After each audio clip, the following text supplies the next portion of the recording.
So I've got okay. Well, you don't have any alcohol. I have beer. You got like hardly any beer. It's enough. I can see it in your eyes. That's enough. How long did you work today? I only worked like 9.5 hours, but only it's been a long last couple of weeks. Yeah. Because I've been talking to my boss about like, I need a promotion. I could, and I've like talking the talk. So now I'm trying to walk the walk and been doing all this extra stuff. And so last week was like 51 or 2 hour week. This week will be another same thing. What's he's the GM. Mm-hmm. You are I'm the AGM. Okay, so there's a general manager. I'm this assistant general manager. That's what I thought. Okay. Yeah, and there's a couple department heads underneath me, but the only way up for you is another store. Yeah, or my boss gets promoted or goes away. Okay. Yeah. Well, yeah.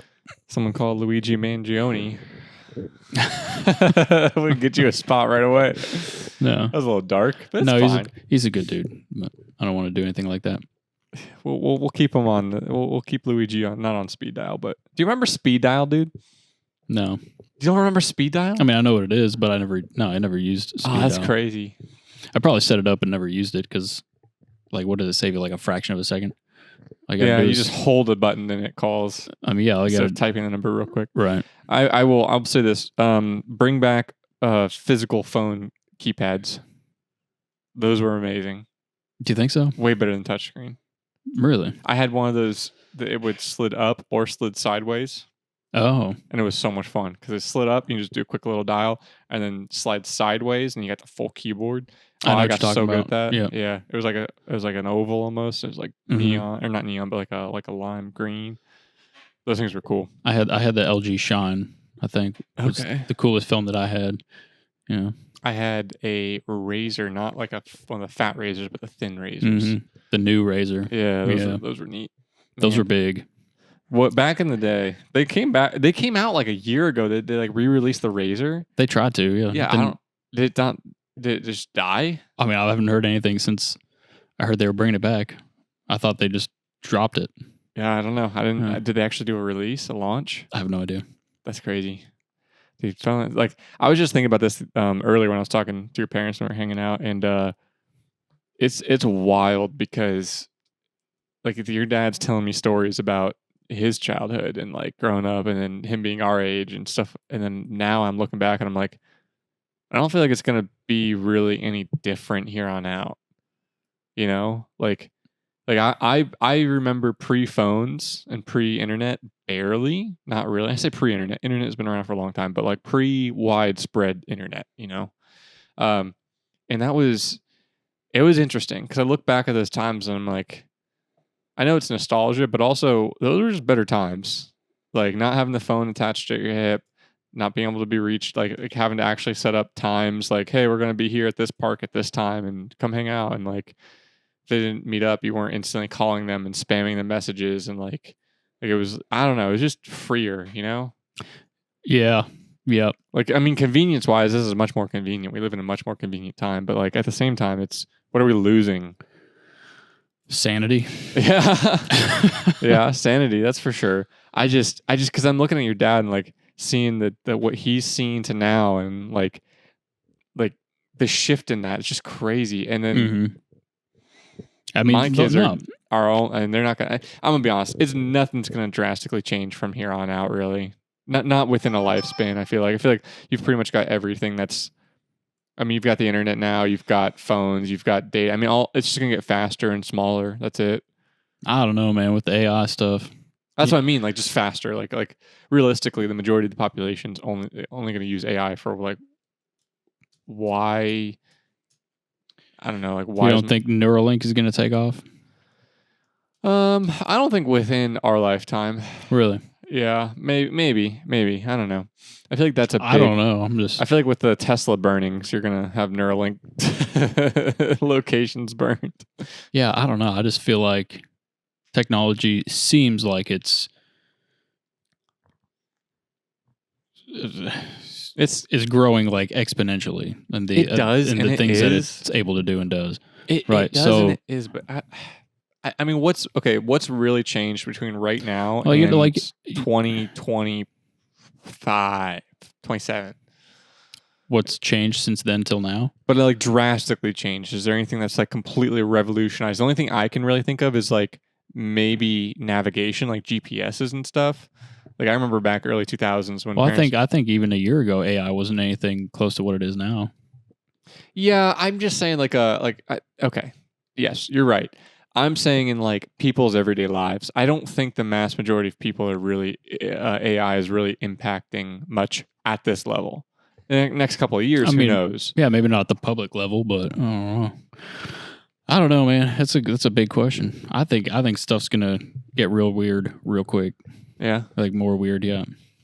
You think they're gonna announce aliens again for like the third time to distract from something?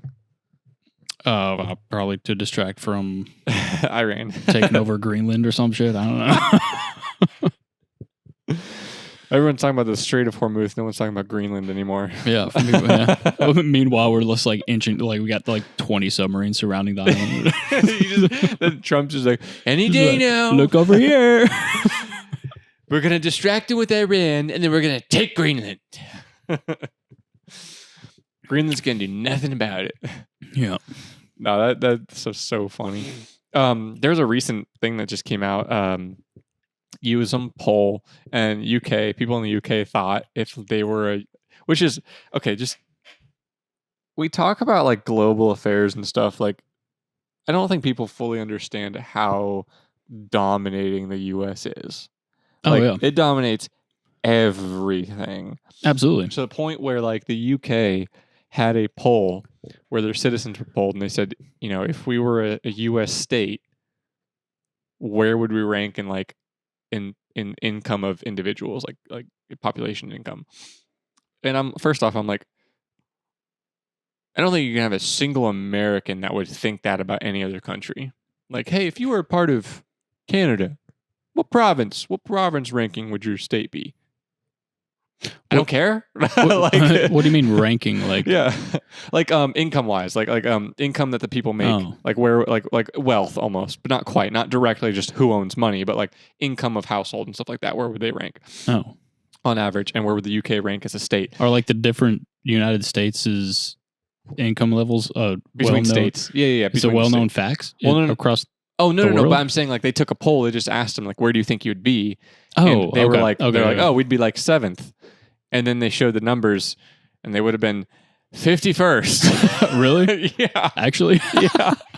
You shit, Britain. So they are poorer than every other state by that metric. I mean, like we've talked about stats in the past, you can literally change any metric based upon how you ask the question. Bro, you can manipulate it. But they lost to West Virginia. Yeah. I saw a meme. It was the UK Brits thinking they're 7th when they're actually 51st, and then it was like Missourians reacting to the average Brit. Okay, it's like the dude who like I don't know, he like takes the cigarette and like spits it out and flips it in there and catches it back in his mouth, and he takes the beer and swishes it around and just strains it, and he's just like like I don't know, it was really stupid, but like it was so funny. It's still funny because the UK is over here like, yeah, we'd be like 7th. I don't know, you probably got like New York ahead of us and like California and all this stuff, and then like, nah, you're like 51st. but like also what I was saying earlier, like you guys can't even beat Alaska. Nobody lives there. No, but like it's like what time, when has an American taken some quiz like, hey, what ranking of province in Canada would you be? Like, yeah, it doesn't happen. Like, the US is so overwhelmingly dominant. If you were in Britain, where would you live? Nowhere. I don't know. It's just stupid little thing, but I saw that in the news earlier, and it was kind of funny. Well, no, I did see this video about, I think it was an Irish couple, like just watching a video of an analysis of like the different armies in the world. Was that rough, dude? I don't like Jack. Yeah, I hate Jack. But like just the size of the U.S. Army just is more than like twice the size of any other army. Yeah, like in the world. Yeah, and what have we done with it? I don't know. Not much. beat Britain. 51st. That is, I think. Okay, so like, and this is gonna sound really stupid. And like I am an incredibly patriotic person. I feel like you are too. Like we're just like, I love this country. Yeah. This is the best damn country on the planet. Mm-hmm. Great country. Yep. Not to say it's not without flaws, but it's the damn best. You know what? I have no problem saying that. That being said, I love seeing on Twitter and social media and stuff like that when the Brits have an opinion and the response is, cool, we haven't cared what you thought since 1776. Exactly. Like, I love those responses because I'm like, bro, yeah, nobody cares about you right now. Like, I've said this, we've said this before, but like, dude, how do you fumble being the world superpower in colonialism for like hundreds of years to a tiny little island country nation now that's being invaded by migrants? Like, like, how do you, like, oh, you fumbled it so hard. No, they're screwed. I'm not saying like you had to be like this dictator, iron fist dominating everybody, like, but like you went from owning the world to you have an island and now you get arrested for raising the Union Jack. Yeah. Oh my God. They got soft. They did. Like, they started feeling bad for doing stuff. So well, that's why the Restore Britain party is exploding, dude. The Restore Party is just. I mean, I think it's too late. I don't think they're going to be allowed to do anything. I don't know. I think if the Restore, as I said earlier, as an American, I can talk on these things. No, I'm just kidding. But like I know, take what I say as a grain of salt. You know, should the Brits care what I have to say? Not really. It's the opinion of an American. I don't live there. I don't have that. But I can still have an opinion because U.S. Constitution. So suck it. But yeah, they can't arrest me for what I'm saying. Yeah. Oh, dude, real quick. Sucks, bro.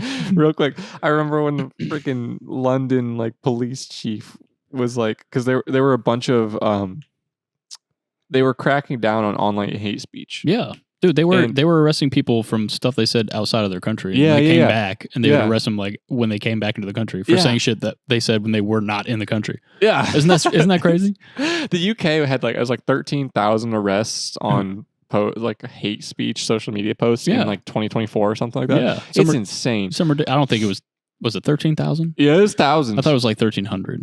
That's thousands. Is it? Okay. It was like 12, 13,000. And it was like way more than China or anyone else, which, I mean, do we trust them to report? No. But at the same time, like, come on. You're leading the free world. And no, China and North Korea just kill people. Yeah. Which, you know, but the UK was like, anyway, my point being is like the commissioner was like, we're going to look at every possible option to extradite people who break the law in UK speech law. I'm like, good luck. Okay. Come over to the States. Yeah. Go for it. Let's see how that happens.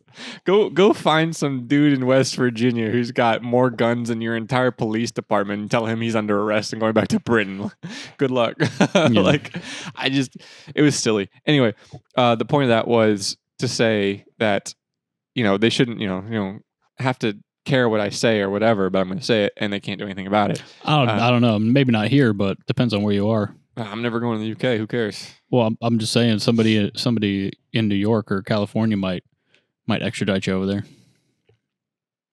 I was trying to think of who the AG is in one of those states, and I don't know off the top of my head. So never mind. But well, I don't know. Gavin Newsom can send me as a peace offering to the Brits. I'll still make fun of them there. It's fine. They got rid of the no, that was France. Never mind. I was gonna say they got rid of the guillotine. Guillotine. I mispronounced it. They can't chop off my head anymore. Yeah. But anyway, my point being is like the reform or the Restore Party, because the Restore Party is a new party from like I think this year. Dude, they're gaining so much traction because people are done. Their citizens are tired of everything going on. I believe it.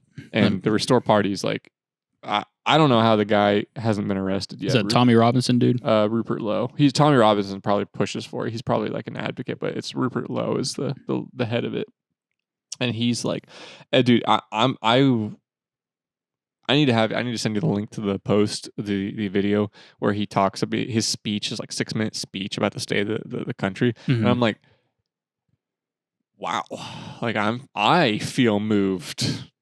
I'm like, I hope you guys win, because like he was right. He's just basically talking how they're not Britain anymore and they need to go back to being Britain, and like they don't care about their people and they don't care about their heritage and they have nothing to be ashamed of and they need to get rid of everybody else and like focus on them. And I was like, I don't see what's wrong with that.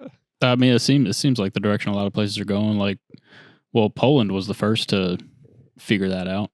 Like they never even allowed like all the. Was it Poland or was it another Nordic or like no, like Sweden? I don't know. I mean, Poland. I know they never allowed like the immigration and stuff, Yeah, and okay, like their that's them. Yeah, yeah. There was only like one country out of all of them that did it. Was Poland. Yeah, Yeah. And their GOP grew by like I forget how crazy, but it grew drastically. And then Spain now is instituting some sort of like deportation policy to get a lot of the people. I remember that. Yep. So I mean, it's people are realizing, you know. I mean, it's just because you've got all these first world countries and you're importing the third world to the first world, and it just doesn't. You're not getting the assimilation that you need for the country to thrive. Right. Well, it's just not happening. No, because you're letting a lot of people in way too fast.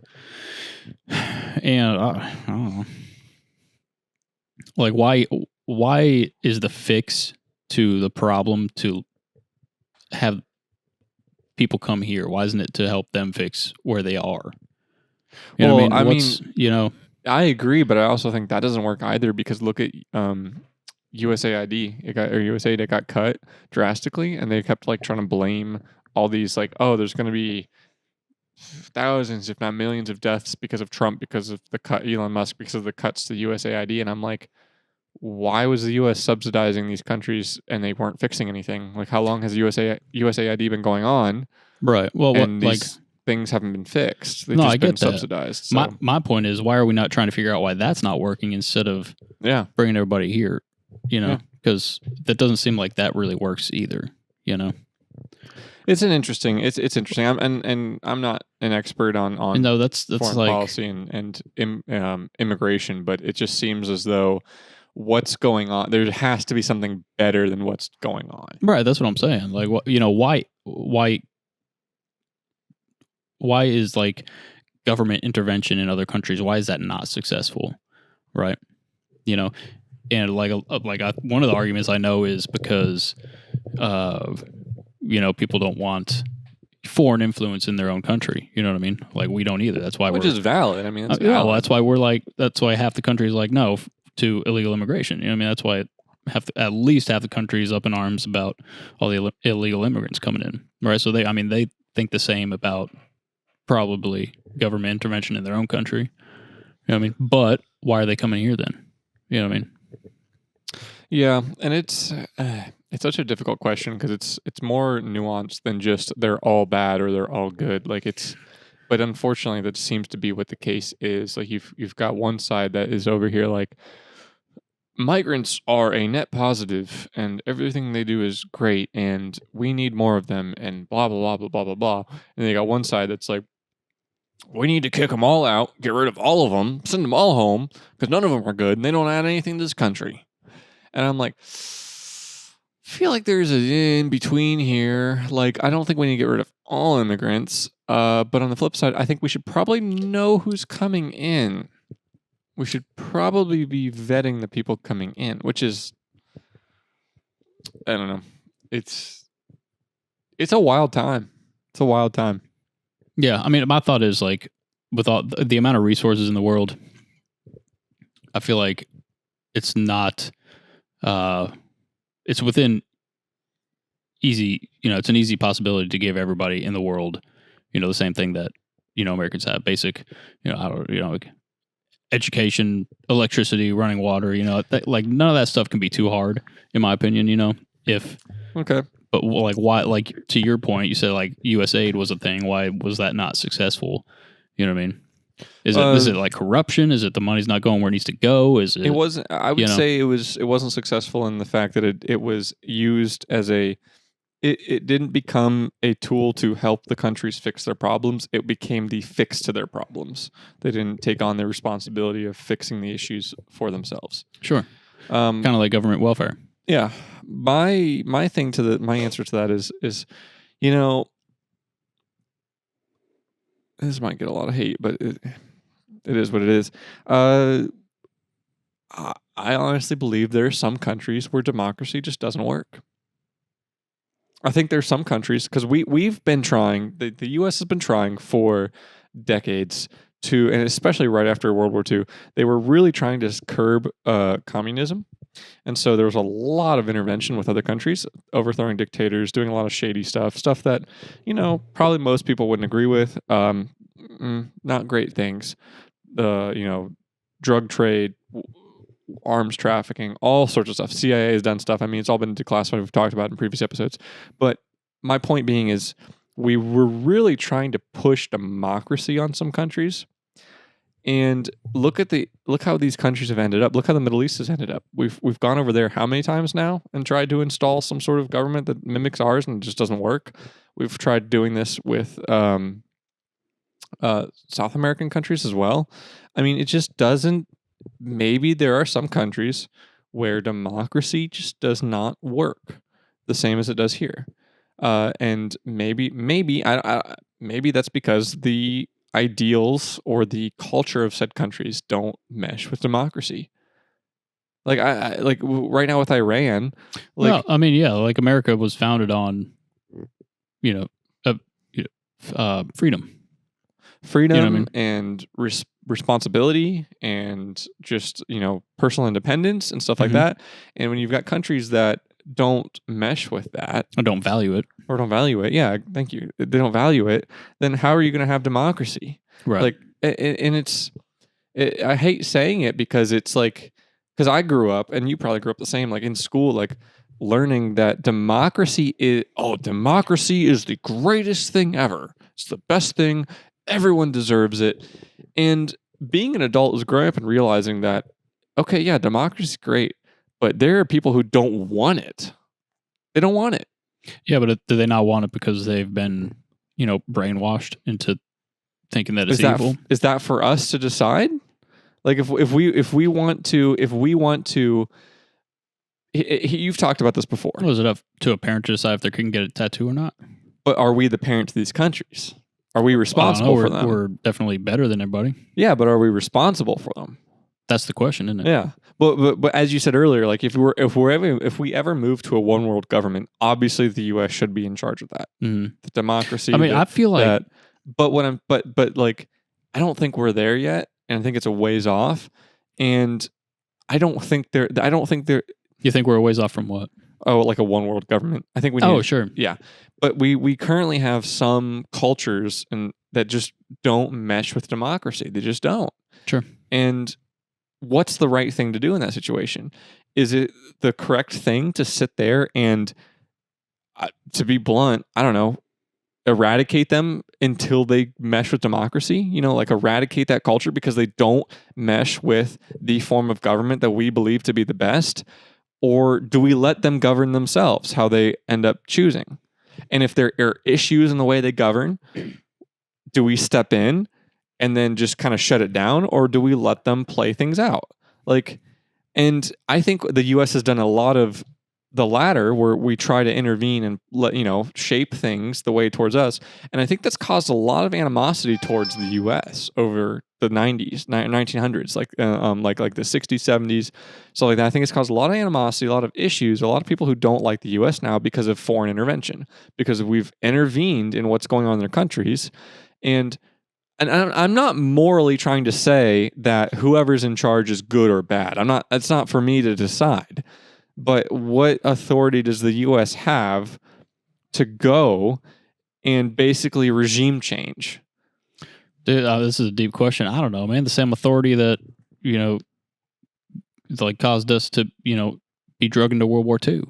You know what I mean? Like, how long did who was it, Churchill? How long did he beg the U.S. to get involved in World War II? If we didn't get involved, the world would be a completely different place.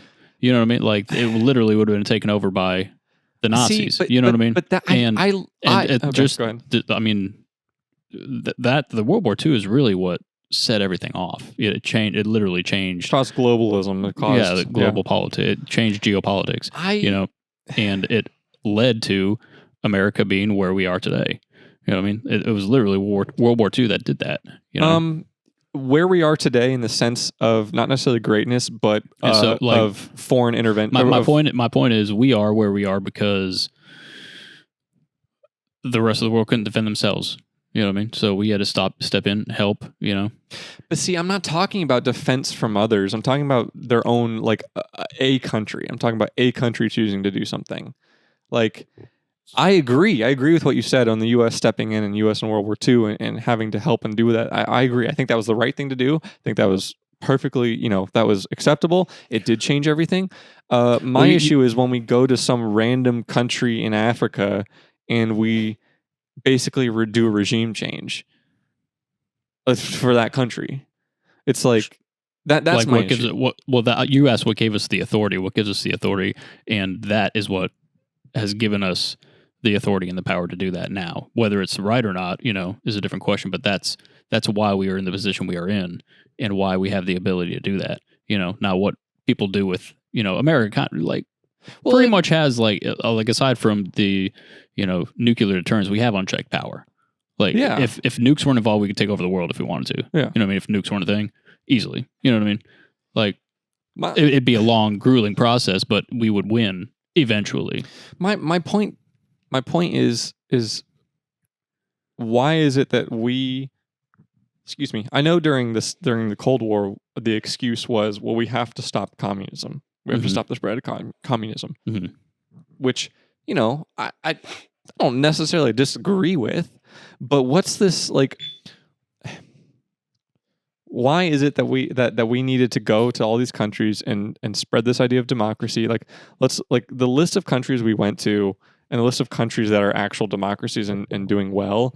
I wish I see. And this is we didn't even choose this topic, so this is why it's an interesting topic, because we didn't premeditate this topic at all. Because I would have looked up these things, but I haven't. But I would just argue. I just say that if the list of these countries that we've gone in and intervened with and done regime change with, if they're not doing great, if they're not better off than they were prior to us intervention, my point is I'm not saying we need to be isolationist.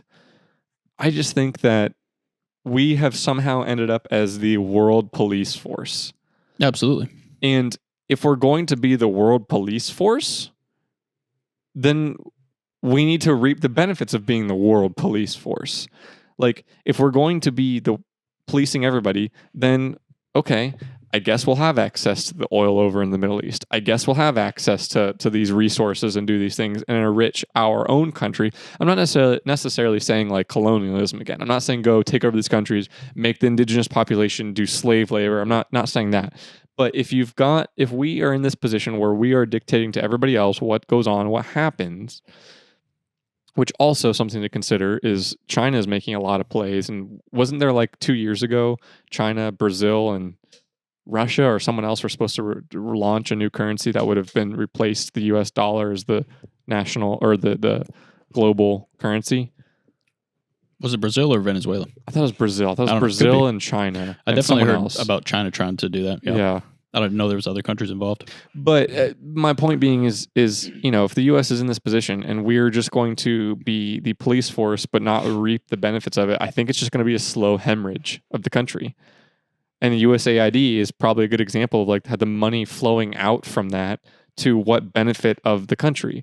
Now, some people would argue that the benefit was, we're preventing possible terrorism or preventing people from whatever. We're improving the conditions of these countries and we don't want to blah, blah, blah, blah, blah. There's any number of excuses and hoops they can jump through to kind of rationalize the money going out. But I don't think there was ever any tangible evidence to suggest that it was a net benefit, especially in these countries. I don't know. I guess what gets me going is seeing these people comment and going, the USAID cuts is going to kill 10 million people this year. That's all in Trump's lap. That's his fault. And I'm like, well, it's on him. But dude, why is it on him? These countries had how many years of USAID help and they couldn't figure it out? Like if we're not going to take over these places and run them, if we're just going to give them money and we're not going to see any kickback from that, and I'm not, and people are going to misconstrue this and they're going to be like, oh, should you only help people if you expect something in return? No, but this isn't people. This isn't a social level. This is a government. The government exists for a reason. That's to benefit the citizens. If these are just a net drain on the taxpayers, a net drain on the group, and it continues going, you can't blame them for when they cut it off. You just can't, because at some point, how many years did these countries have to solve their problems? And the reason I'm being so vague is because these accusations are vague. They go, oh, he's going to cause 10 million deaths. They don't say where. They don't say how. They just say, oh, he's caused X many deaths now because of these program cuts. Once again, how is that directly their fault? Where'd you get this info?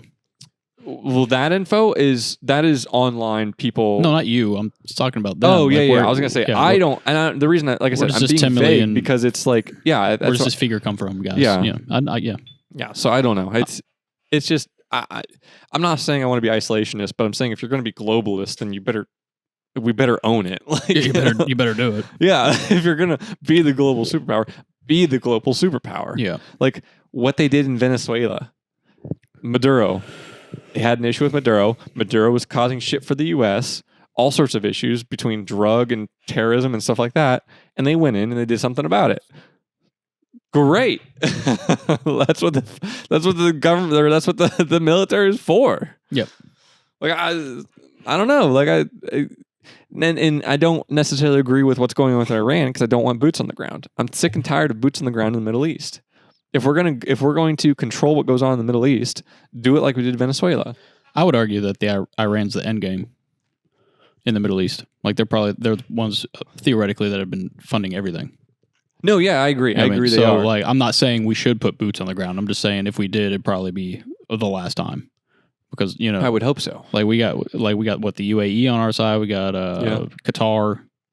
Sorry. Yeah. I mean, like there's. The weird thing now is that we have Middle Eastern countries that are fighting with us. I don't think that happened with Iraq or Afghanistan. You did, but it wasn't necessarily like countries. It was groups, like factions. Yeah. It wasn't. So now countries. It's like literally like Iran's attacking another Middle Eastern. I feel like country. Iran's been the last like holdout of. That's what I'm saying. The pre 2000s like. That's what I'm saying. Mentality. Yeah. So like I don't know. Like I'm not an expert on geopolitics either. Not that I trust experts anyway, but throwback to last episode. But like I don't know. I feel like Trump like knows what he's doing to a certain extent.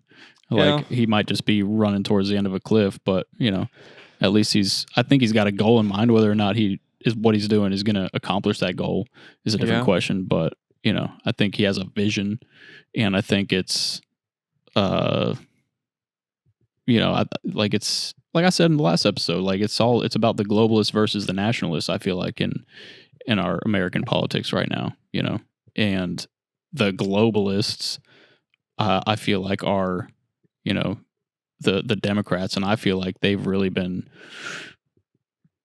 compromised. I feel like there's a lot of foreign influence, and there might be a lot of foreign influence on both sides. To be honest with you, I don't know, man, but I feel like communism and Marxist ideas have, infiltrated our country, and I don't know where I'm going with this, but I'll jump in. I'll throw you a lifesaver here. What flavor is it? Fruit punch. Okay. Gross. I love fruit punch. Gross. Throw it to me. So the globalist nationalist thing is so interesting because we've been kind of led towards like nationalism is evil the last couple of years, maybe a decade or more. And it's so interesting to me because I don't understand. Like what nationalism, I don't even know what the definition of that is. It's it's just basically country first. Your country's like the best. Kind of like isolationism, right? Well, different. Isolationism is like a policy. Nationalism is just kind of like a your nationalistic ideology. Like, yeah. Nationalism is more like it. The Nazis were incredibly nationalistic, but I don't consider that to be the same as the U.S. nationalistic. Like, especially because man, how do I word this without like? See, I feel like the globalists, the American globalists, seem more Nazi-like than Yeah, the nationalists. You know what I that's mean? why They're trying to. nationalism isn't necessarily Nazi. They're not the same. They're not Yeah. tied. Nazis used nationalism. Gotcha. It's a They tool. use that They ideology. used it, and they used it a way to manipulate the group. And like for example, when Hitler rose to power, he's like, you know what? It's not fair that our great country suffered after World War I, and we were thrown the blame for the entire war. And you know, it's not fair. You German people deserve better. And like on and on. Like basically, that's how he started. Like he did not start with like we need to eradicate I certain know. people. Yeah, we Yeah. didn't start with let's kill all the Jews. No, Yeah, it built up to that. right. But what my point being is like he was using the nationalism as a tool, and now we've almost been taught that nationalism is Nazism. It's like that's what the Nazis believe, so we can't believe that our nation's great. It's like no, you can believe your nation's great and not kill people. Right, like right. it's not. You can be like, I love my country. I don't have to go kill them to the south. Like Right. it's so my point being is like the globalists have gotten to this point. Also, I don't know why this globalist is so I guess globalism and communism have to go hand in hand. They do. They kind of have to. Yeah. Which is why when we've talked about it in the past, we've never had an actual globalist discussion, but we've mentioned it and talked about it. And I want to have Braden back on so we can actually have that conversation because that would be really fun. We've talked about that a year ago now and we haven't done it. Is he a big globalist person? I don't think so. I No. just think it's something he knows about. Oh, and okay. something he'd want to talk about. Like, I mean, if you think about it, globalism, like for it to be successful, like the entire world would have to be United under- communist or socialist. it You would- know what I mean? Like, I could see it working other ways. I could see it. I think that's the cheap way out. mhm, I think that's the easiest option for a globalist nation mhm. or world. But I think you could have something like the U.S. emulated on a global scale, Well, yeah, if there was no more communism. but it would be much harder to maintain, to start and to maintain. Yes. If Why that makes would you think it'd be harder to maintain? because look at the frailty of the U.S. right now. Like, my God, we are at each other's throats. The division Because we've been infiltrated by Marxist and communist thinking. Could be, yeah, could be. That's literally like no. being taught in Yeah, no, I agree. on I think campuses that's- and stuff. You know what I mean? So absent communism, which I don't know how you'd completely eradicate it, but absent. There was this guy. He's running for the mayor of L.A. Did you listen to him? He was on Rogan. Yeah. No. So Wait, recently? yeah, for the last couple weeks. I need to It's listen actually to that. it's a very good episode. His house got burned down in the Palisade fires, Okay. and the government tried to like take over the land essentially. And so he was like, "Wait, what?" And so then he ran for the LA mayor, and he's running up against the lady who's there now. And he said that like her and like 3 or 4 of the people who are on the city council are members of the Democratic Socialist Party. And he's saying they're not Democrats. Like they hate the Democratic Party. They're socialists. They just put Democratic in front of the socialist name so people don't look at them like, oh, you're socialist. You know, it's a little less Gotcha. invasive. You know what I mean? Yeah. So, like, yeah, I mean, like it is like the socialist movement is very heavy and very present in the country. You know what I mean? That's fair. Especially California, obviously New York now. You know what I mean? And so that's it is infiltrating American politics. You know, socialism and communism. Well, communism is the end goal of socialism. Yeah, it's it's the end game. You know what I mean? It's not the same thing, but it's one leads to the other. Yes, socialism leads to communism. There's no way around it. You know what I mean? Yeah. So my point is it's obvious and it's like true that, you know, it has infiltrated American politics. So it is influencing, you know, policies and you know, and politics and stuff. So That's fair. What if we just had AI control everything? that would probably work better than anything we're doing. You think? Yep. Eventually, maybe not right now, but Yeah. I don't know. We'll have to see. Yeah. Because they might just kill us all. Be Yeah. like, no, Skynet. y'all suck. I don't know. Y'all gross. Yeah. No, the reason I brought that up is because I think we were reaching a natural conclusion there because I agree completely. But I mean, you were saying that you were asking why is America so frail right now, and that's I agree. It's not because our system doesn't work or didn't work. I mean, Well, look, it got us where we are. Hang on. I want to say it doesn't work. I want to say it can be taken advantage of, and I think that's Absolutely. what's happening with everything you said. I think it's being taken advantage of. I think That is exactly what's happening. So, like when you have a country that prides itself on free speech and prides itself on freedoms, you're going to have people who want to come in and undermine that, and they have the protection to do so. Yeah. And that's what's happening. That's what's occurring. Is you have people come in, they've got these communist ideals, they want to come in, they want to change how the system works, but the system is protecting them trying to change the system. And it's like I agree with it because it's freedom, but like my God, is it like it's like, come on, people, have some semblance of like respect for the system. Like you're using the system to completely obliterate the system. Like it's just crazy. It's just crazy to me. It's like right. And I don't know, but no, I mean democracy and communism can't coexist. I mean they're not the same thing. Yeah, they can Democrat social. I'm just kidding. Well, I guess that it just doesn't work. No. You know what I mean? So, in order would AI be Democrat for a globalist or socialist? for a global society, you can't have both. Which is so that's why I keep always saying it's either us or China. Yeah, you know what I mean? Like that's fair. Sorry, Russia, you're not really. Yeah, sorry, Russia, you can't even beat Ukraine right now. Which I'm not saying they should. I'm just. Well, that's because of us. Yeah. That's because of the World Police Force. Have you seen that movie, Team America? No. We got to watch that sometime. No, like literally, you need to come over and we need to watch that. Okay. Shit's hilarious. All right, maybe next week it's some point. It's made by the people who made South Park. Is that like, isn't it old? Is that where they're, is old. That like America? Yeah. Fuck yeah. Yeah. Is that it? Okay. Yeah, that's it. Yeah. It's great. It's so great. Instead of the Screen Actors Guild, it's the Film Actors Guild. But it's weird because like anyway, I feel like American pride isn't cool anymore. Yeah, it's not like it's been phased out. It's like what's happening in Britain. Like it's not like, well, we're sorry. Well, like it's because we've. But you go over to China or Russia or North Korea. It's all it's.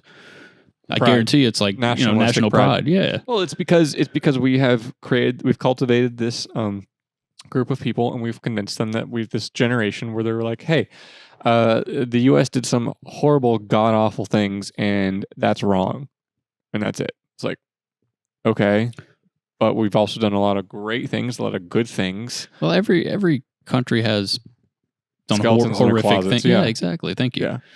Like, I don't dude, did you? Okay, so what? Like, why is it that it seems like a country progresses and gets to a certain point and then it starts hating itself? Why is that? That's a good question. I don't know. Democratic countries, at least, because they have the freedom they're being taken advantage of. They have the freedom to. Exactly. Well, you can't do that in a communist country. No, go to China and complain about the country. Yeah, that's crazy.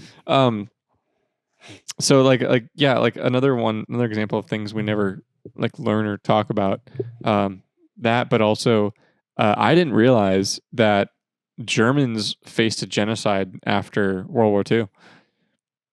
Really? Yeah. Yeah. No, it was, and I'm going to use my phone to look this one up because I really don't want to get these numbers wrong. But it was like post World War II. So Germans were dying? Germans were being killed off because it was on the east side, wasn't it? Yeah, they were displaced, and I think some on the west. I'm not sure, but they were displaced because of the war, and the countries who hated Germany because Germany started the war essentially. Oh yeah, and so they were literally just like killing people because they're like, hey, you're in our land, you need to go back to your land. They're like, we can't go back to our land; it's destroyed. And they're like, well, dang. Yeah. I just watched that movie while you're looking that up. I just watched the Nuremberg trial movie. It's the movie about it's got what's his name? Anyways, it's a movie about the Nuremberg trials about Goebbels. No, that's not Goebbels. Dang it, what was his name? It was super good. It was a very good movie. I've got it. What is it? So when I said genocide, I didn't mean like Russell Crowe. Nice.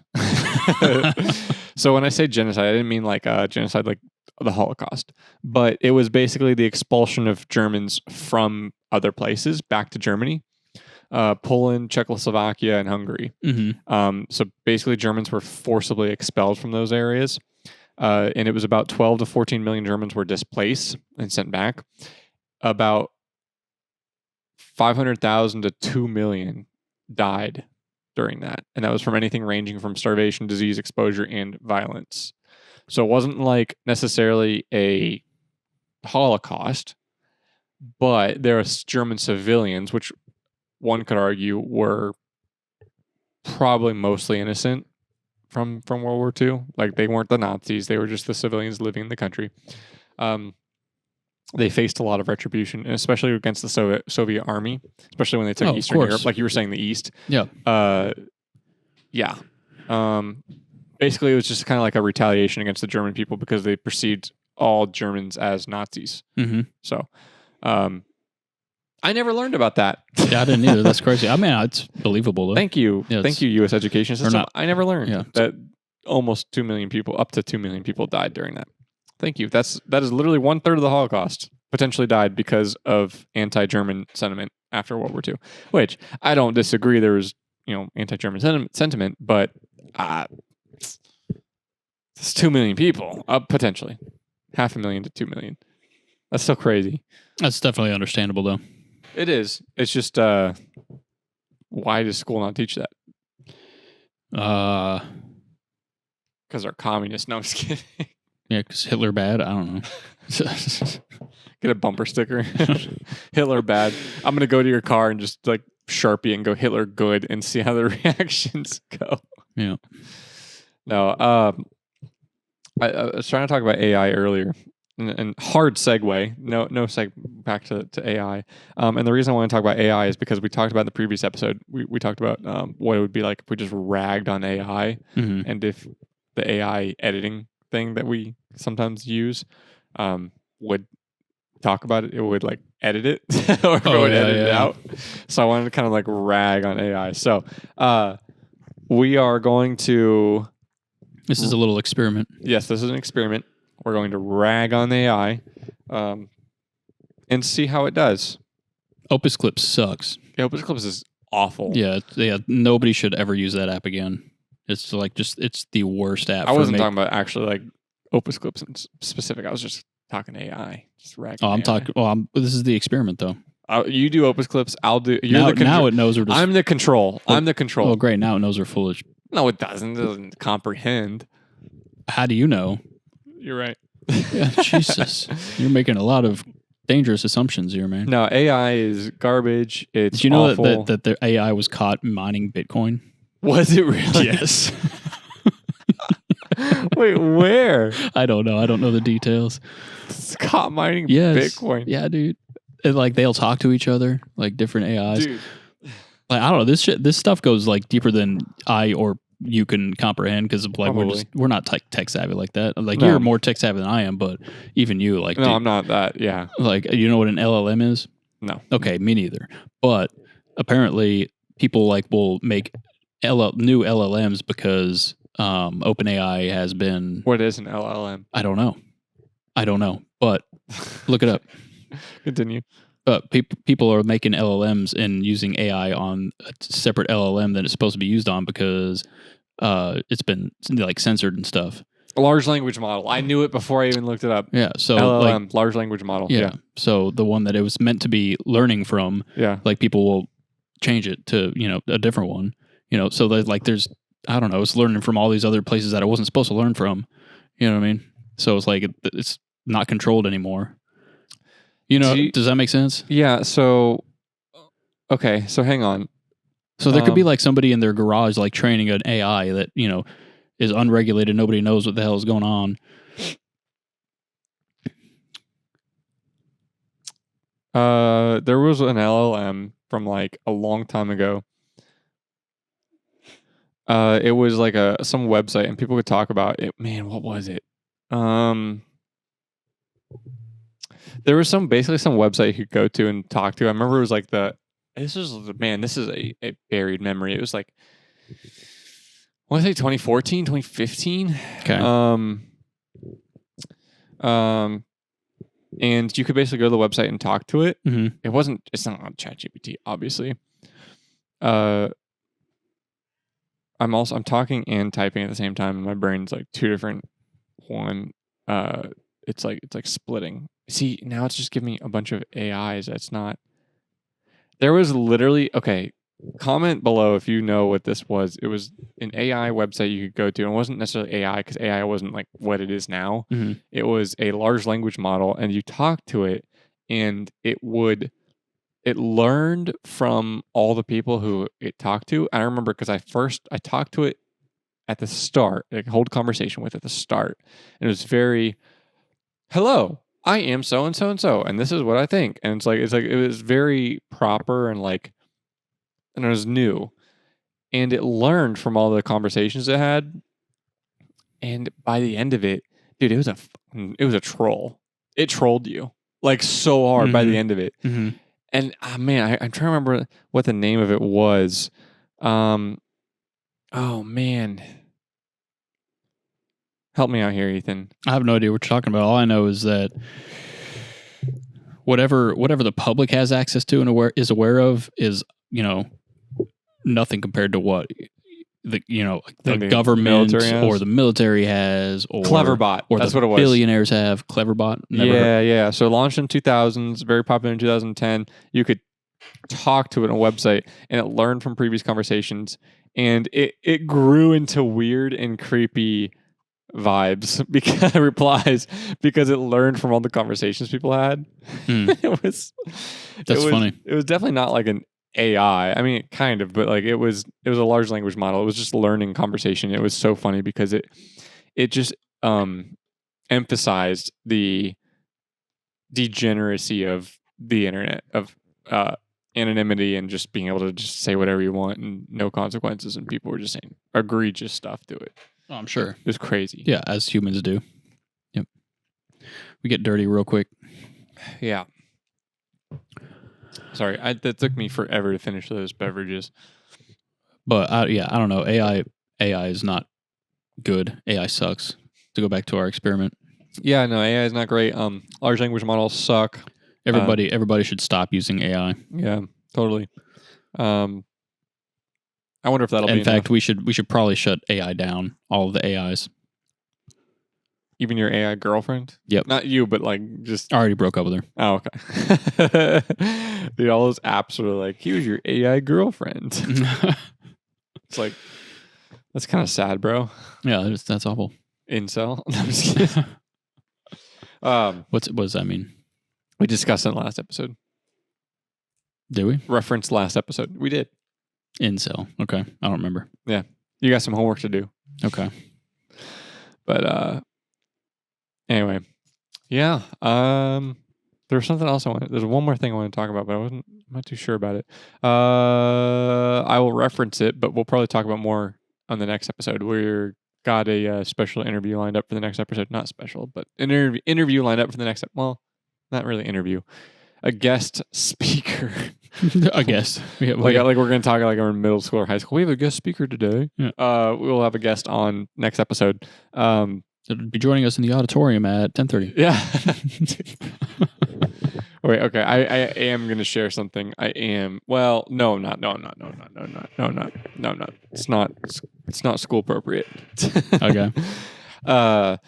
Anyway, yeah, we'll have a guest speaker on the next one. NFSW or whatever. Yeah, no, not that. Oh. We'll have one next time, and we're going to go over some interesting topics. I think we're going to touch on the VA disability fraud going on. Nice. Okay. That's something I want to talk about. And I think we'll mention it here, but probably talk about it then at the SPLC fraud that I texted you the other night. Yeah, a whole bunch of fraud going on. Yeah, that one's wild. We'll make next episode a fraud episode. Allegations. Allegedly.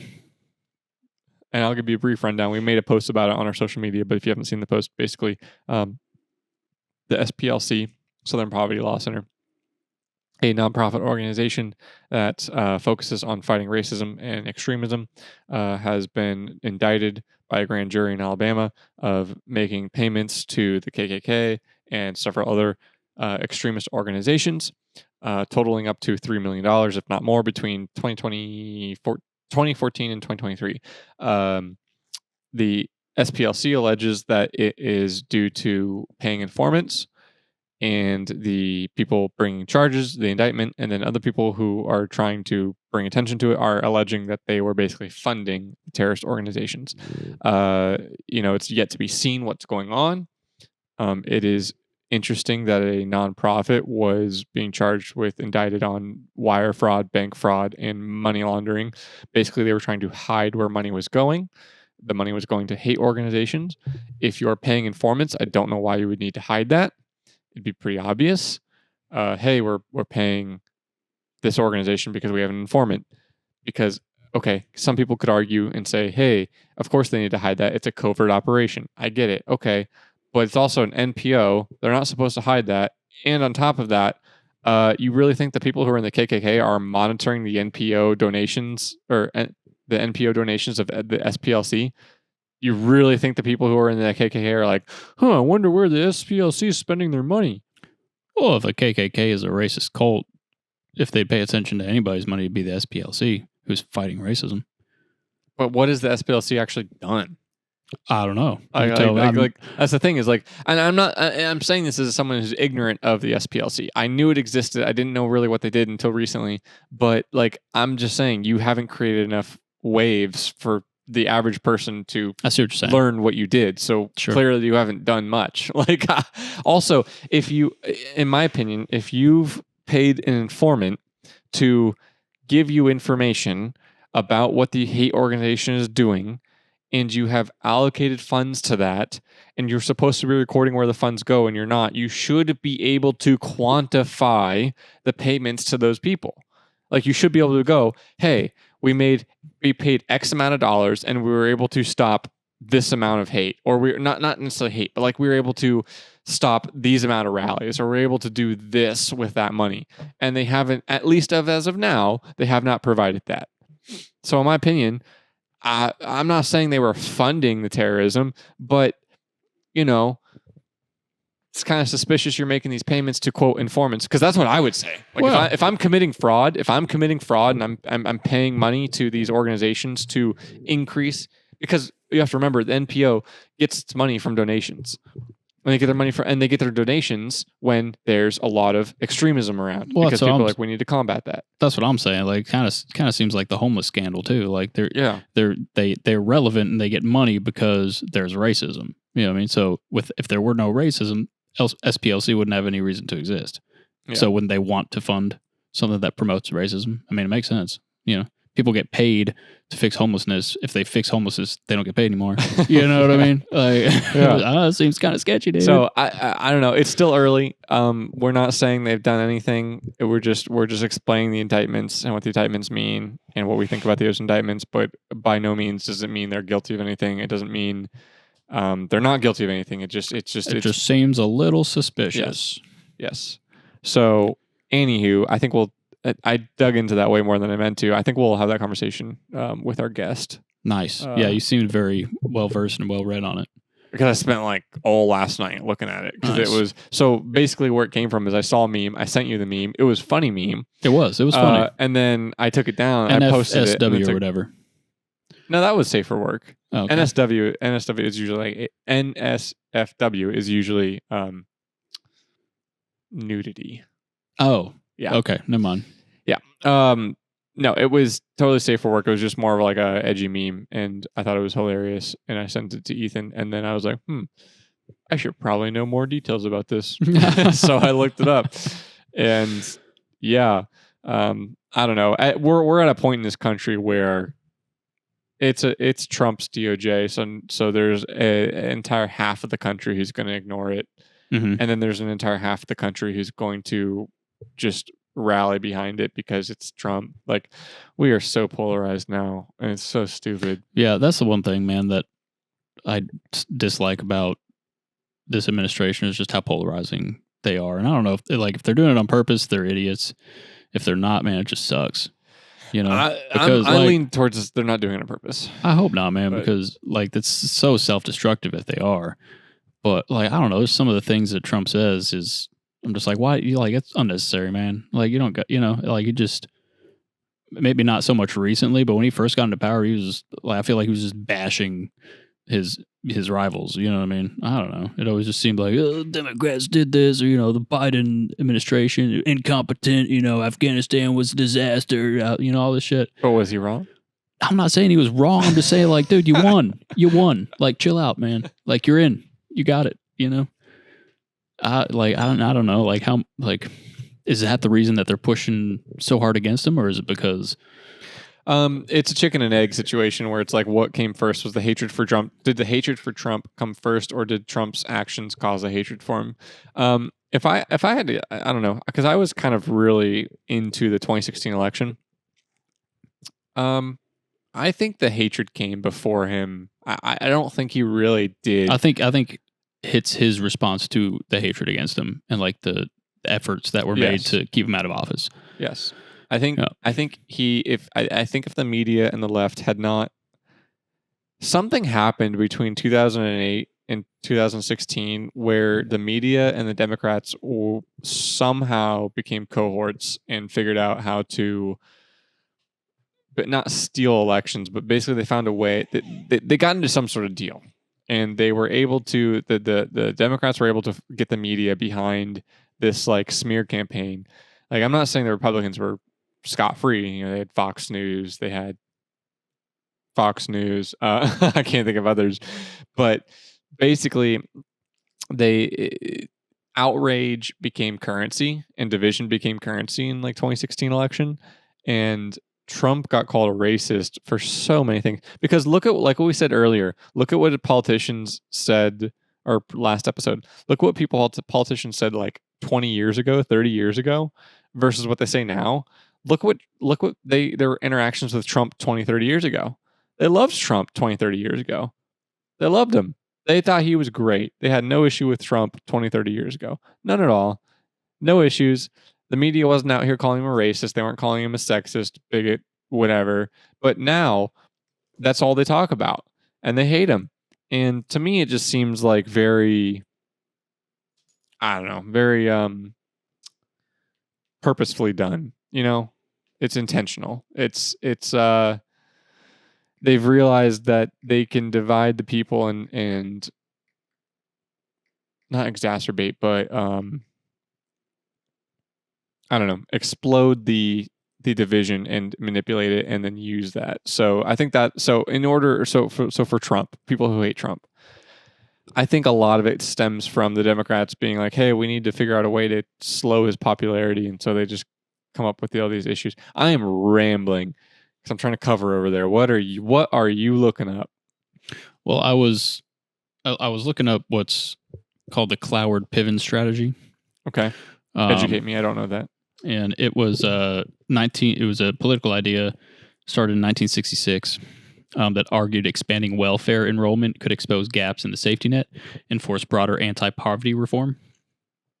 And it's the claim that the welfare system would become overwhelmed, creating pressure for federal level change, such as guaranteed minimum income, stuff like that. So it's a blueprint for kind of like destroying institutions. Okay. Yeah. Like, I don't know. It seems a lot like what's going on. Well, and something that you said caused me to think about that, and I can't remember what it was because it took me so long to look it up. Thank you, man. I was rambling, and I apologize to anyone who had to listen to that rambling. But okay, well, hold on to that, and I'll have to research. Yeah, do some digging into it, and we'll talk about it with our guest, maybe potentially. But it had something to do with what you said. But anyways, I don't know. I feel like we've rambled long enough. We can probably call it there. Yeah, it was turned into a little bit of a ramble at the end there. That's okay. Yeah, maybe I'll edit it out. Maybe I won't. Who knows? We'll see.